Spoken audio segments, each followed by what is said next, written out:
It's Merryman 2, another mission. I still think that subtitle is just a little bit, lazy. When someone asks you what movie are you going to watch, another mission. The real Yoruba demons. The real Yoruba. You understand what I mean? I'm gonna show you something beautiful.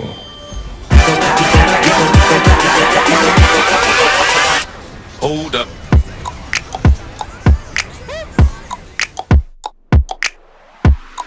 So I think it's safe to say that we are miles past all those, typical Nigerian movies that we used to see in the past. The Zigrijan and the Juju and the things that, we are definitely past all of that. Right now, we're talking about the fabulousness, the glamour, like from Lionheart, from Wedding Party, and now to Merryman. I mean, the glam in Nigerian movies these days. Charlie, when Nigerians are turning it up, they can turn up the heat to a full 1,000.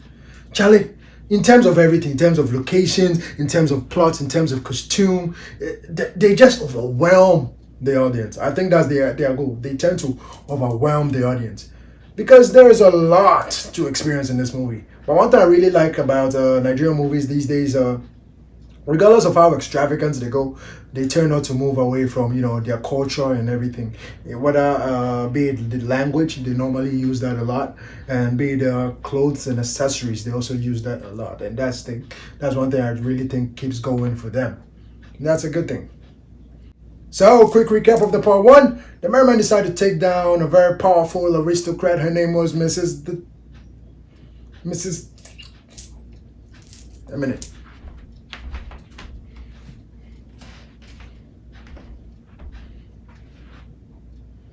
Her name was Mrs. Dame Maduka. Yeah, so after taking down Mrs. Dame Maduka, now they decide to retire. Some of them get married and go about their businesses, and that's all I'm giving you for the prequel.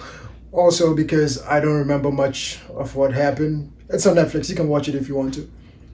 But Mrs. Dame Maduka does not want to go to jail, so what does she do? She hires a bunch of strong, beautiful, sexy... I guess I'm losing the point. She hires a bunch of beautiful, strong, sexy. She hires this woman to help her get some leverage over the Merryman. And with that leverage, now she is compelling them to go back and steal all the evidence that they got on her before her trial date. So, no evidence, no case. Then she's free.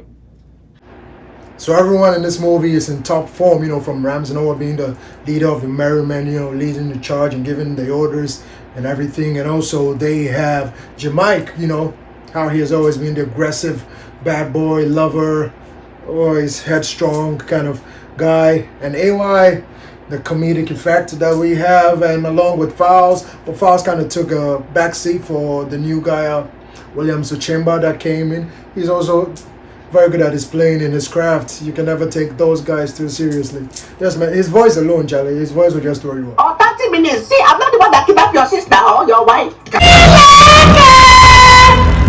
Really incredible acting in this movie from the women, especially from Damilola to Ifeoma McDermott to Nancy Simi. They are all just amazing, and they're supporting characters as well. They do such a great job. Even though I've not seen most of their movies, after watching these, I'm like, I would definitely like to see them in something else because that's how impressive they were. They were really good, and I think the women in this movie made a statement even more than the men ever did. And I'm sure that that's basically what they wanted to show us because the women had a lot of screen time in this movie as well. The title should have been Merryman 2 with badass women. So the entire plot to this movie is really good, and in the third act, there was this plot twist, and I'm like, oh, I love plot twist, and I'm like, oh, that's the plot twist. And then Dame Maduka just opened her mouth and said, I can't afford a plot twist. You did not have to tell us. We saw it. And it was really difficult for me to take these comedians seriously in this movie. I mean, AY with the gun. AY with the... I'm like...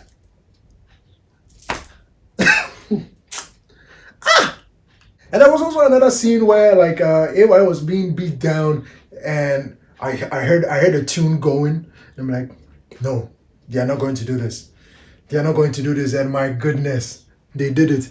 AY hulked out. When they're all covered up on you and you just barge out and everything, and everyone keeps flying. And I'm like, No, they didn't. Hey. Also, they make use of some CGI in this movie, and I'm like, that was very obvious. Especially there was this scene where they jumped out of a window, and I'm like, there is no way you jumped out of that window. But yeah, they tried to make it work, even though it was obvious. They tried to sell it. I didn't buy it, but yeah, you can't get it all right. Except before in this movie, they tried to overwhelm you a lot. So like up there right before the mission, near the mission table, they had a table with all the gadgets and everything. I feel at that point they were like, what do we have? What do we have? We have guns, okay, put them there. We have grenades, put them there. We have swords, put them there too. Swords on the mission table, like these fancy decorative swords. And I'm like, I've seen everything. Another thing that was okay in this movie, I mean, it wasn't perfect in this movie, but it was okay, was the stunts work in this movie. I mean, the Merrymen tried to do their own stunts. They had some action sequences. It wasn't perfect, but it was okay. It was okay for the movie. But I think the Nigerian industry is not there yet, but they're really, really trying to get ahead of the game with that. I think one of the only African movies that I've seen that had great stunts. It's even a show on Netflix, Queen Sono or Queen Soho or something. It's on Netflix. That the stunts in that movie is really good, and I think that with time we're definitely gonna get there. Nigerian movies are gonna get there. Ghanaian movies are gonna get there, and I think in this movie the stunts was okay. But all in all, the person that does the greatest job that sells this movie to me was Ifeoma McDermott, the woman that plays the character Zara in this movie. She does such a great job. It's been such a long time I watched a movie, and when I saw, I'm like, oh my goodness, where have you been? And I think this movie was just the right comeback that she needed inside the industry, and she came back with a bang. And I think that was really good. She's very good. So yes, that's Merryman 2. It's available on Netflix. So if you have not watched it, you should definitely check it out. Let me know what you thought about it if you have already watched it in the comment section down below. And as usual, you can check out more videos right now. Thank you for the West So Sweet.